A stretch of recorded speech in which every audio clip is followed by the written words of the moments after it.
It's certainly it was a very stressful time. It was very much running on cortisol because no one knew how to do it. Trust always comes back to, honesty and open communications. One of the things I'm best known for, I think, with the people that I work with is I'm not afraid to have hard conversations and say hard things. And we're manufacturing a therapy at the moment that it's in its final stages of clinical testing for Parkinson's disease. Oh. Now, these patients are getting better. Like, we're not talking just pausing or slowing the progression of the disease. There were no barriers around this is my role, that's your role. It was all just like, how do we find ways to get this done? My teenage son sitting beside me in the home office being homeschooled at the same time as I'm on calls with the Federal Health Minister. One of my really critical learnings out of that time, and I don't know that everybody had a lot of, a line of sight to it, was... Did it get to you though? Yeah, I think... Our guest today spent the first half of her career at the bench, doing scientific research. Then she ran the partnership that put a COVID vaccine into every state in the country. Now she's building something Australia has never built before, at commercial scale. This season is brought to you by Espresso displays. They make truly magnificent displays, which are perfect for the traveling executive. In fact, we have one right here in the studio.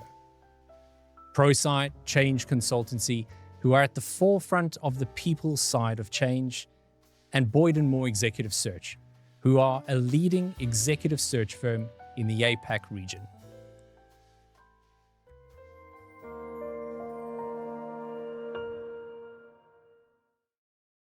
Dr. Bev Menner started her career as a postdoctoral cancer researcher at Memorial Sloan Kettering and then Peter Mac here in Melbourne. From there, she moved into commercial alliance management at CSL and ended up running the partnership between CSL and AstraZeneca that manufactured and delivered Australia's COVID vaccine. In 2023, she became CEO of Cell Therapies, the country's only commercial scale facility for manufacturing living cell and gene therapies. And this year, she was named a national finalist for the EY Entrepreneur of the Year. Dr. Bev Menner, welcome to the Executive Espresso. Hi, Virg. Thanks. So when we were doing research for today, I found it fascinating around your background and having gone through all that training to become a cancer researcher. Was it always something that you had in the front of your mind back then when you were a youngster studying and coming up?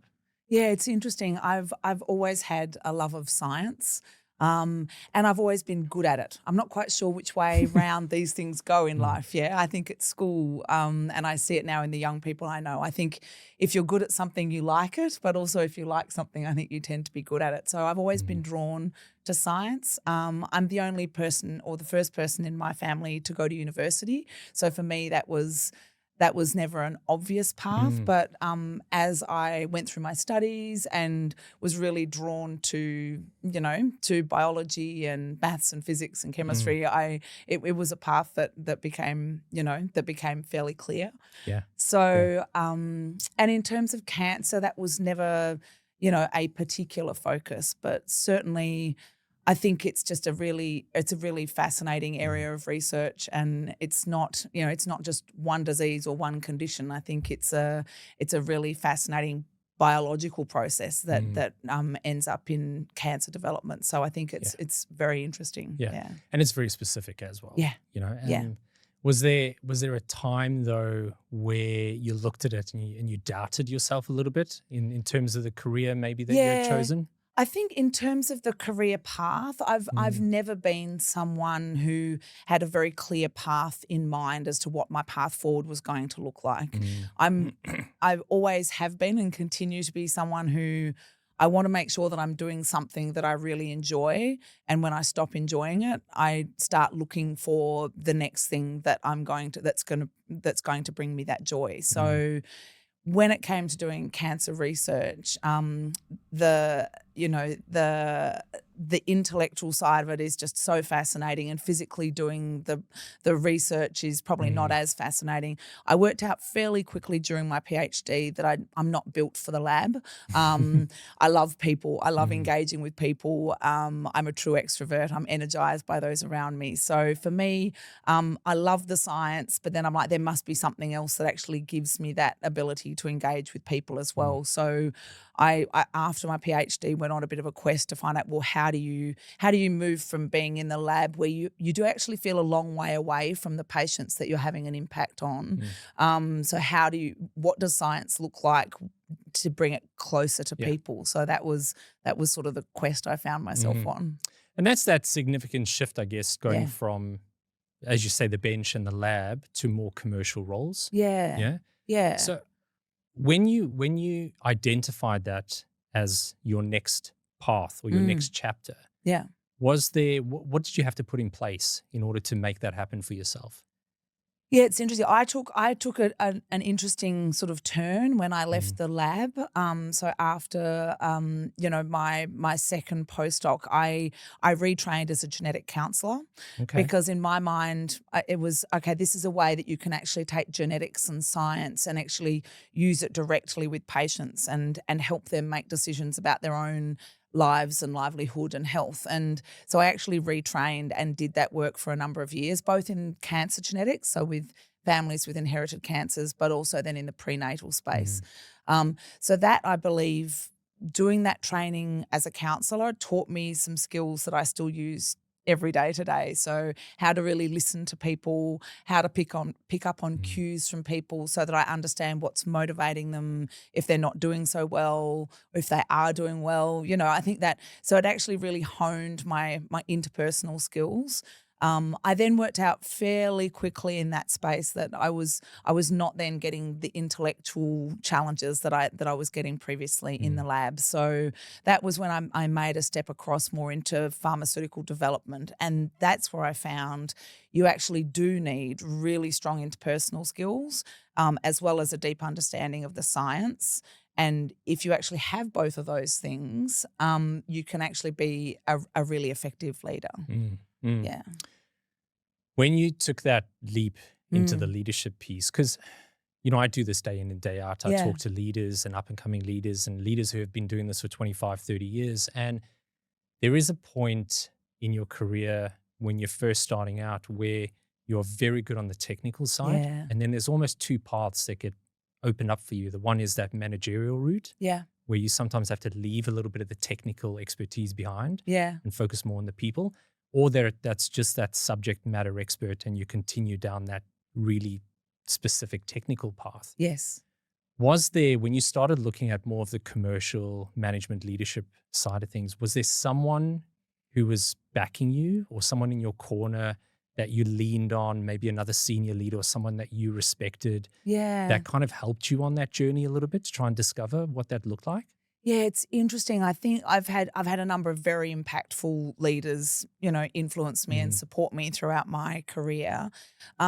Certainly, I had a number of years, as you've said, at CSL. There were some very impressive leaders that I was exposed to in my time at CSL, and that was when I got to experience leaders that were accessible to people. So even before I was senior in the company, I still felt that I was able to go and have conversations and reach out to those senior leaders, and I got to see how they worked. And I got to actually, they gave me opportunities then to actually, to lead different initiatives or different projects, and that really kind of helped my path. So I think the CEO at the time at CSL when I first joined, Brian McNamee, is a really incredible leader, and I think some of the things he would walk the corridors and talk with people in the company. He wasn't hidden away in an ivory tower, and that's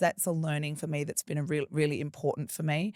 I still now in my company spend time one-on-one with every new person that starts, and I sit down with when I first joined the company, I met everyone in the company, because I think being able to speak to the people that make up the company. Number one, you feel connected to the company, but number two, you actually learn about what's really happening on the ground.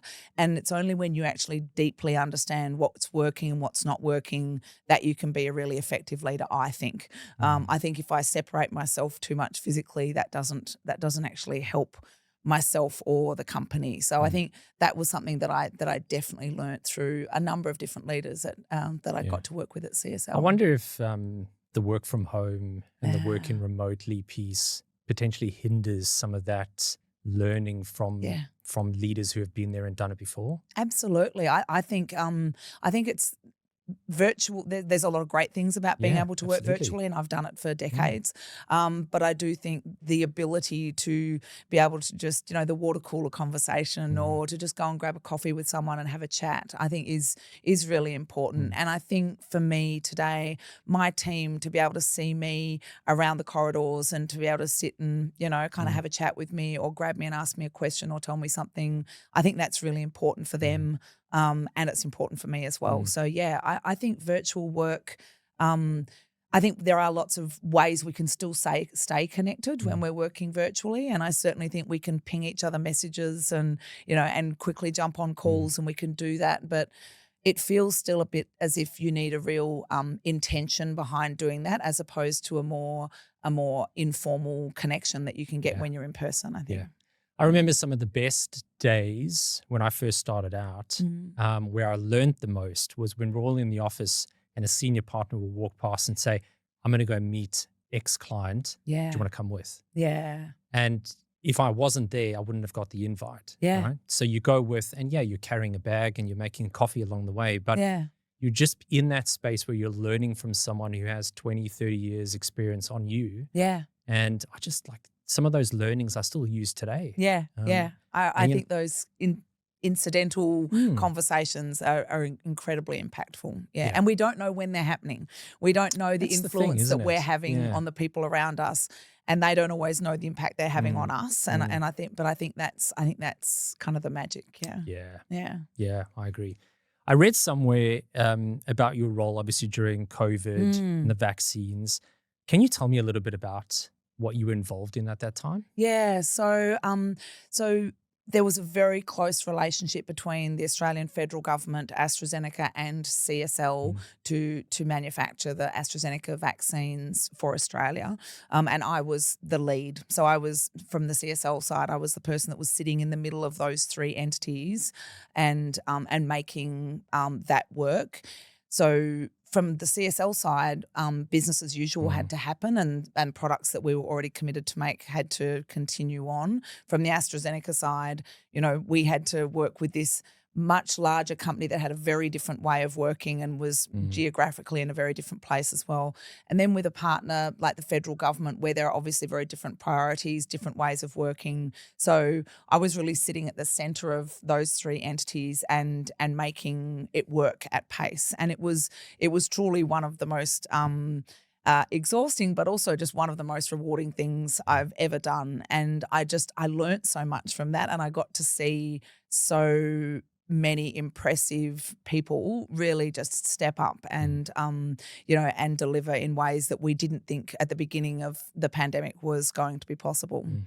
I mean, it was a trying time for a lot of people, right? And that whole process was under so much public scrutiny. Yes. Yeah.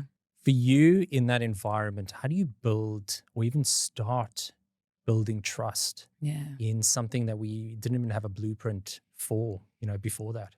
Yeah, I think trust always comes back to, honesty and open communications. One of the things I'm best known for, I think, with the people that I work with is I'm not afraid to have hard conversations and say hard things, and I'm very direct about how I communicate about what's needed or about problems or also about how do we celebrate wins. So for me, it was How do we have very open and very clear and transparent lines of communication? Any issue that was even looking like possibly raising its head, we were talking about right out there in the open. And there were incredibly clear lines of communication with the government and the TGA, our regulator. They were absolutely central to the work that we did as well. There were daily communications.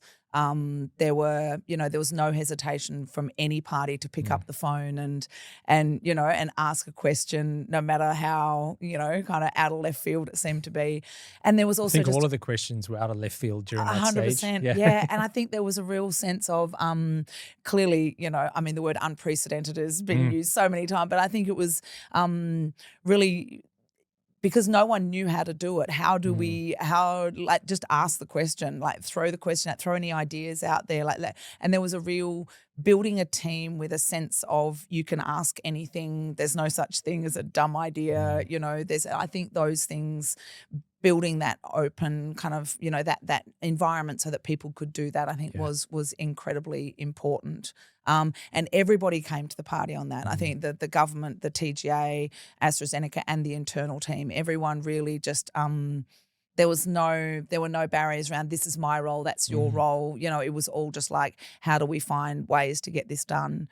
And one of my really critical learnings out of that time, and I don't know that everybody had a lot of a line of sight to it, was there was a COVAX initiative. So there were 9 pharmaceutical developers all trying to develop these vaccines at the same time. We literally sat around a virtual table together weekly and compared notes. And it was just like, what are you finding challenging? I can't do this over here. I need glass vials, or I need what, there was, and there was a real balance between where we're competing. There was fierce competition, but we're also collaborating. So we're trying to find ways to get to the finish line the fastest way possible. But each of us wants to be first, And I think for me, I think businesses can learn from that. And I still, to this day, I set up collaborations with my apparent competitors all of the time, because I just think we can learn from each other, we can help each other, but we can still have our own wins and losses on it from a business standpoint. Yeah. I love that. Yeah. I feel like today, maybe globally, we've kind of lost a little bit of that. Yeah. I feel like we've forgotten that global collaboration piece. Yeah. And it was only, 5-6 years ago. Yeah. Yeah. I feel like we maybe gone a bit backwards on that piece, but I mean, how amazing would it have been to sit with really bright people around a table, although virtually, but collaborate on something that potentially could change, the course of history. Yeah. Did it get to you though? It's all in the public eye, the scrutiny of it all. Yeah, I think it's certainly it was a very stressful time. It was very, very much running on cortisol, because I think, you start on these things and you don't know how long that game is going to be, and it was a long game, it was month after month. You're working from home. I had my teenage son sitting beside me in the home office being homeschooled at the same time as I'm on calls with the federal health minister. It's a bit surreal. I'm getting horrible flashbacks. Yeah, sorry about that. Yeah. But I think this is where, and I think there's, we hear a lot about it now, but I think there really are some fundamental truths in how we look after ourselves. So how we always, I always did then and still do take time out to exercise. I'm a big fan of having a nap in the afternoon, and that actually got me through COVID, having an hour in the day when I just wasn't contactable and caught up on sleep, because I do think you get to a point, if you're running at that level, sort of month after month, it does wear on you. So yeah, it was pretty tough, and it was very intense from a public point of view as well. I think scientists and science has not been in the front line of the media like that, and certainly in my lifetime. So I was finding I was having some very challenging conversations in my social groups, and then also engaging with the media and with government people who aren't scientists, and they don't just inherently understand what we do. And it was that in itself was a really interesting time as well. So I think the thing that I really took away from that is as scientists, I think we can do a better job of educating people, because as soon as I sat and had conversations with people and I explained, be it either how vaccines work, why do clinical trials take so long, what are the quality and safety measures that are in place, with these medicines that we've all been, we all know how to do this. It's there are tried and true methods of developing new drugs. I think once you actually sit and have the opportunity to explain that to people, there was a lot greater acceptance to what we were trying to do with making the vaccine. So I think we have a really key role to play in getting the scientific voice out there. I think you've drawn on a very good point around the importance of communication when it comes to building trust and building relationships and taking people on that journey. Is that something that you've managed to take now through your leadership journey around how you bring people along? Yeah, I think so in the space that I'm in now in cell therapies, it's particularly important. It's not the same, sort of intense pressure that it was in the pandemic, but what we're working on now, cell therapies are treatments for serious life-threatening conditions that are made from a patient's own cells. So these are living therapies. It's a brand new area of science. So there's a lot of education that's going on, and we need to be able to clearly communicate about how we're doing that, not only with other scientists, but also with the regulators, so the TGA, for example, or the FDA in America, with governments, with public health authorities, with clinicians, and with patients. So for me, everybody has to be taken on this journey with this new class of medicines that are proving to be curative in many diseases that we formerly thought were incurable. So it's a really important. Communication is a really important part of that journey. Yeah. ProSci Change Consultancy, they're one of the friends of the show. They often talk about the people side of change. Yeah. There's a stat going around that I think 80 or 90% of digital or ERP transformations or implementations within businesses often fail because they don't take the people along the journey with them. Yeah.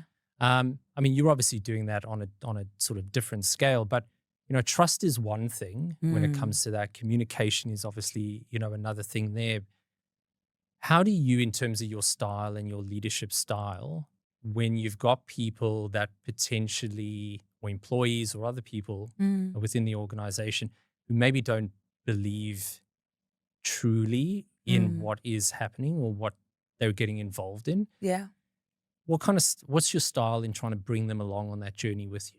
Yeah, it's a great question, and it is absolutely essential. If you can't bring your teams along at times of change, then that's the change is almost destined to fail, I think. So for me, I have a very open door, but also very open style of communication and also engagement with the team. So for me, when we're bringing along new initiatives, so we're trying to bring in, new digitalization, strategies so that we can scale up these living therapies. There's no point in myself just going along to a conference and learning about it and coming back to the team and saying, oh, we're doing this. My style is more, I come back, I get the people internally that are experts in this field. I'm not the expert in this field, and I'm always very happy to start any conversation with that point and actually say to them, this is what I've seen. For me, it's raised some questions like, is this something that we could use? Do you think this is something that would be useful? And actually use their expertise to actually really help us work out whether this is something that we should or shouldn't be doing.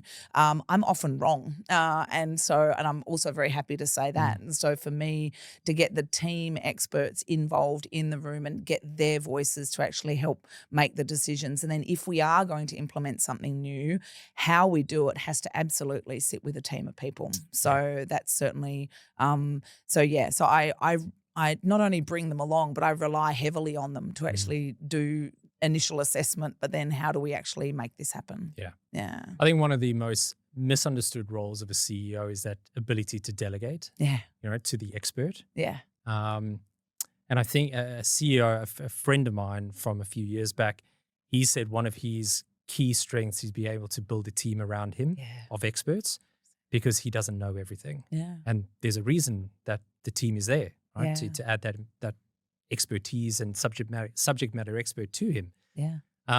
In the world that you operate in, though, I mean, there aren't a lot of people to choose from in the country, right? That's very, very specific. How do you go about evaluating, who is actually good for the organization, both on a technical perspective, but then also fitting from a culture or culture value, culture add perspective? Yeah, it's tough, and it's a really important question for me. Who the person is and how they're going to fit with the team comes first, and I know a lot of people say that, but I've actually made changes within the company since I've been there, because there are people that just weren't able to, kind of like be team players and help take the team where we needed to go. And in the same way, I've brought people in that I truly believe will actually help us connect closely as a team and do what we need to do to bring these therapies to patients, because it's not easy. They're not run-of-the-mill treatments to make. So finding people with the scientific expertise can take time. We look overseas, not just in Australia. A lot of our team comes from Australia, but we also look more broadly than that. So I think finding that technical expertise can be challenging, but then it's the human fit is incredibly important. Yeah. Yeah. We often talk about culture add as opposed to culture fit. Yeah. Culture fit's always been the one that everybody talks about, right? Yeah. Personality fit, etc. But a couple of years ago, someone, and I don't remember where I read it, but someone came up with the idea of, let's take the fit out and let's see what someone can add to the organization and what we can add to them. Yeah. So that there's a fresh thinking or some different ideas. Yeah. And always there's a cartoon that was attached to it where there's a boardroom of men, all with glasses, talking to a female, saying, what are you going to add to the organization, right? So it always reminds me of that. I like it. And so this is a really interesting point for me. So one of the things that I am a really big fan of, and I don't think we do it very well, maybe in many areas of business. I'm keen to hear what you would think about this. But so as scientists, we have a pretty small echo chamber, We surround ourselves with other scientists, we work with other scientists or other people in commercial science, but we're all still tied to the pharma industry.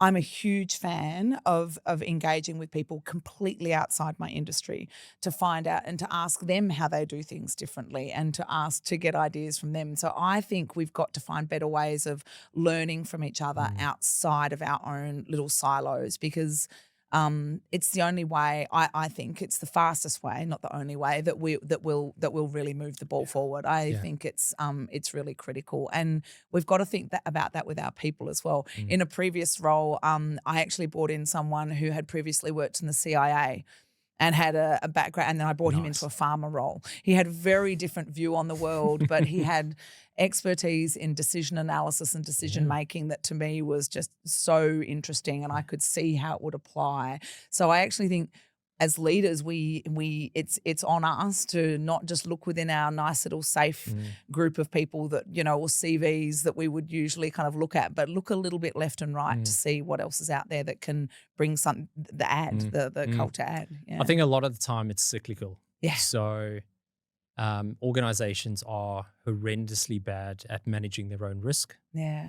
And when it comes to hiring a senior person within an organization, for instance, people just gravitate to something that they know, or something that they've seen will work in the past, and they'll just go like for like because it's easy, it's stable, tried and tested.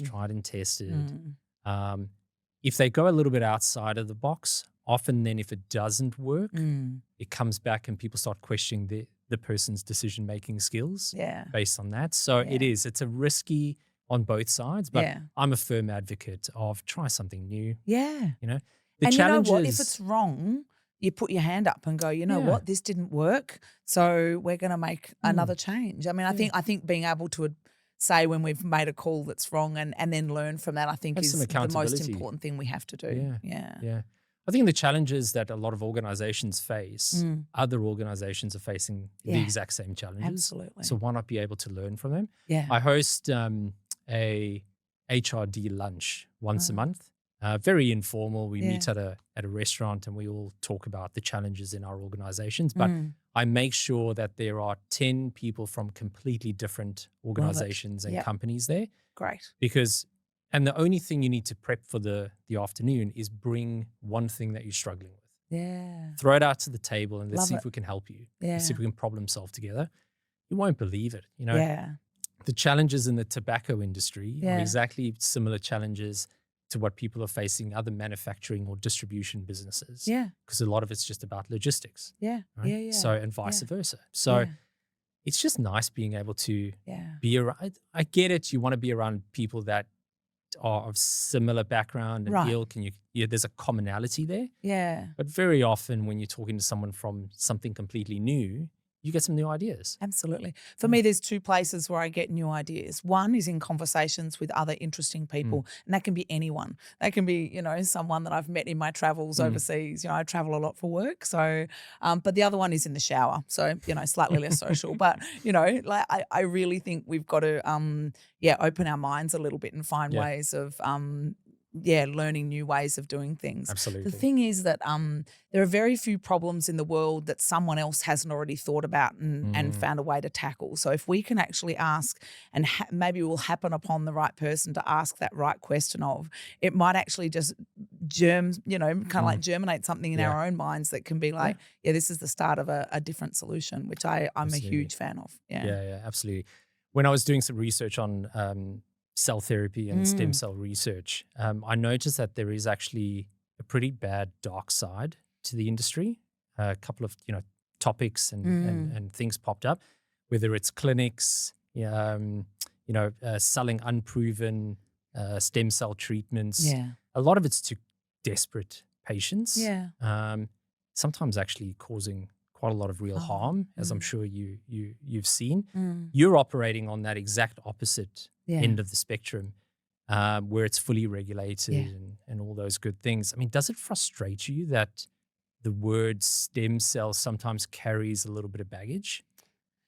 I suppose so, but I also think, again, it comes back to we've got to do a better job of telling our story of all the amazing things that we're doing. I mean, we're manufacturing a therapy at the moment that it's in its final stages of clinical testing for Parkinson's disease.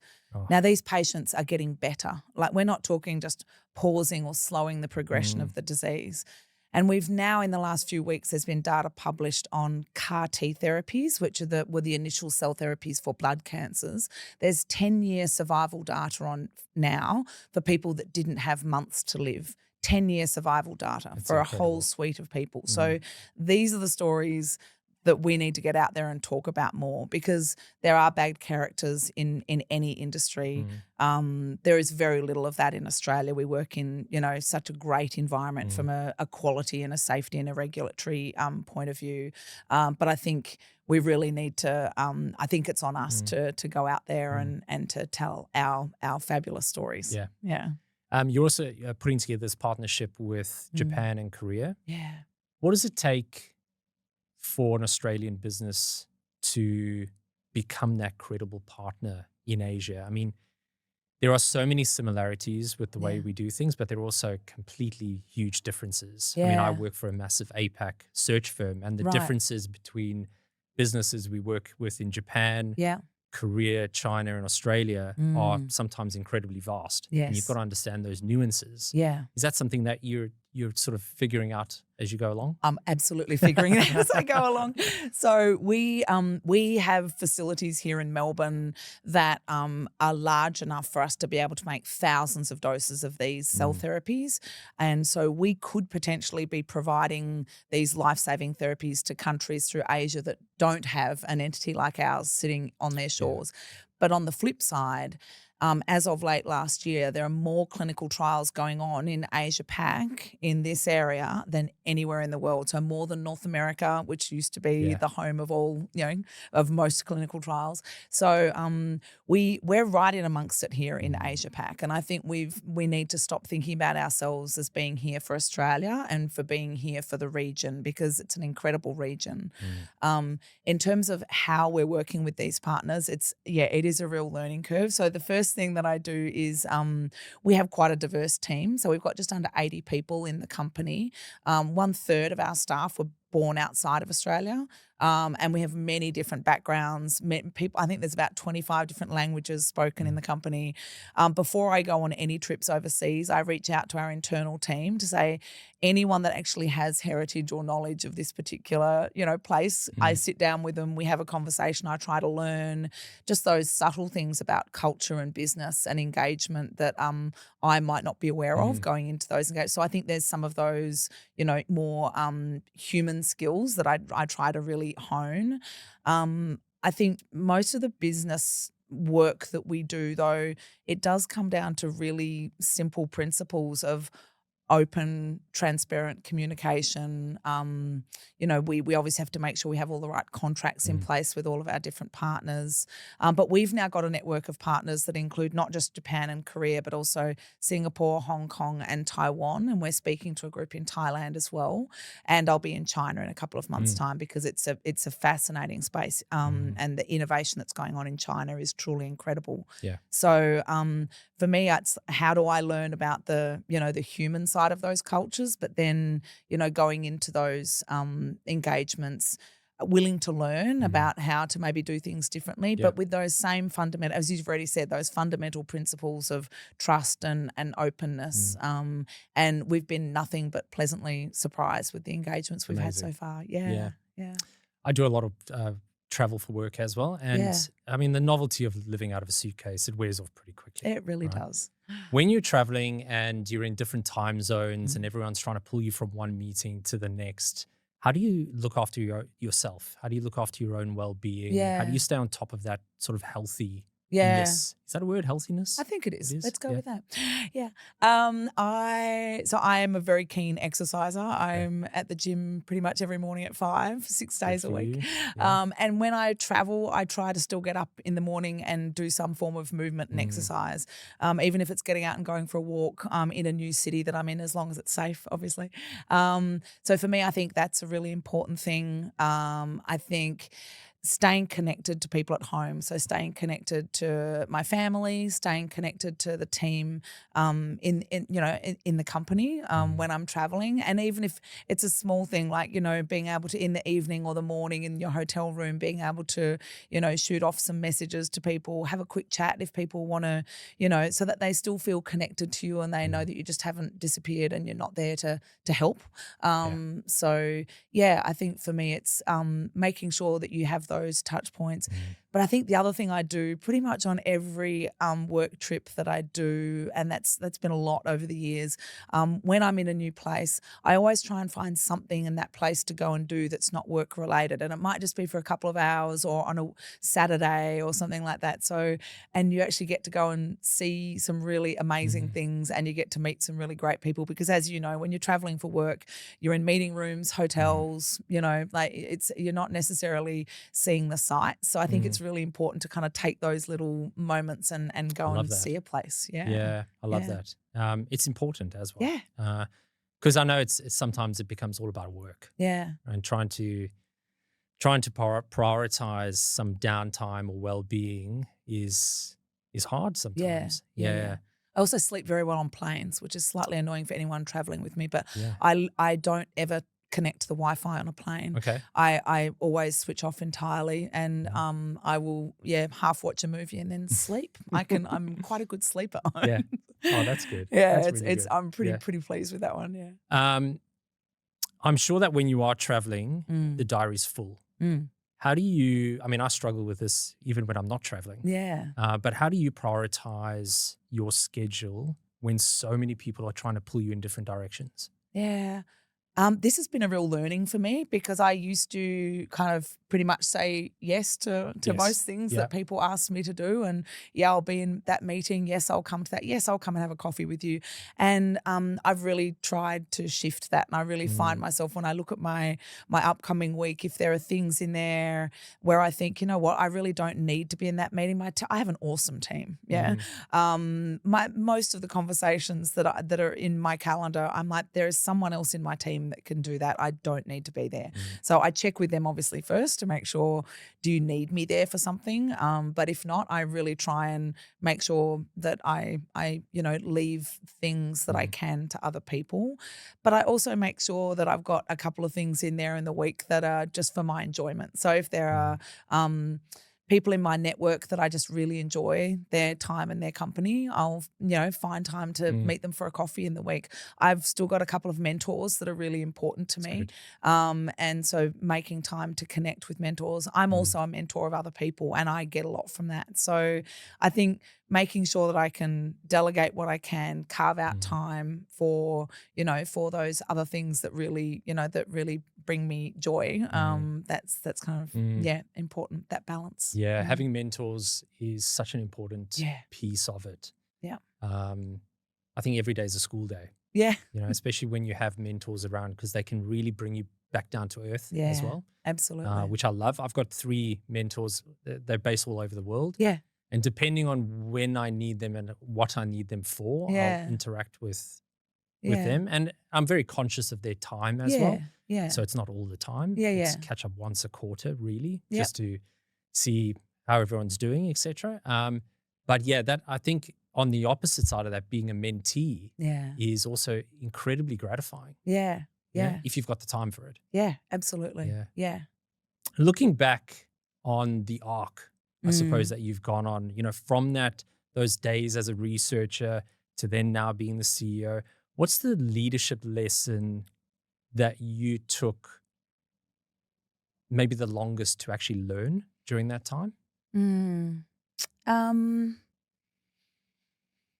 I think when I look back, for me, the sort of winding path I think that I've taken to get here. Having said that, I think each of the elements of that path have given me skills that have actually gotten me here and have made me successful where I am.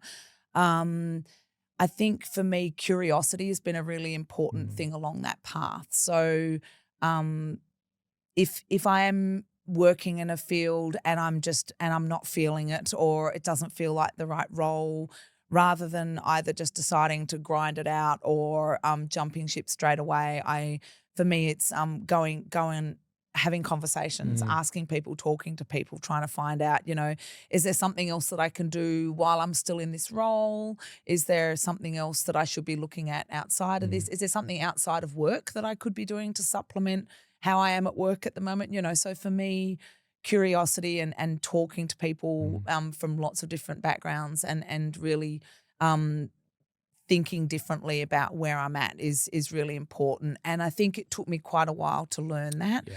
I think earlier in my career, I did hesitate before asking questions, and because you don't want to look stupid or, you don't want to look lesser than someone else in the room. And I think it took me quite a while to get to a point of going, actually, I found myself too many times sitting in large meetings where I wouldn't ask a question and then somebody else would ask that question. And I'm like, man, that was the question. Out. And I'm just like, so that was my source of validation. So my questions aren't that bad if someone else is asking them. So that slowly gave me the courage, which did take some decades to get there, to actually say, you know what, I'm just going to ask the question, even whether it sounds crazy. And even now, I'll contact other companies that are doing the same work as me that could be direct competitors and just say, look, we're doing the same thing. Why don't we have a conversation about what's working for you, what's not? Can we do something together? And I just think for me, building that confidence to be really curious has took me a while, but it's crucial to what I do. Yeah. I often say to myself, if I'm the smartest person in the room, I'm in the wrong room. 100%. Yeah. And it's that learning mentality. Yeah. And I think that's, if I go back to my own arc, it's the reason I got into executive search to begin with, because I get to talk to really intelligent people all the time. Yeah. And they get to teach me things as we go along. Yeah. Yeah.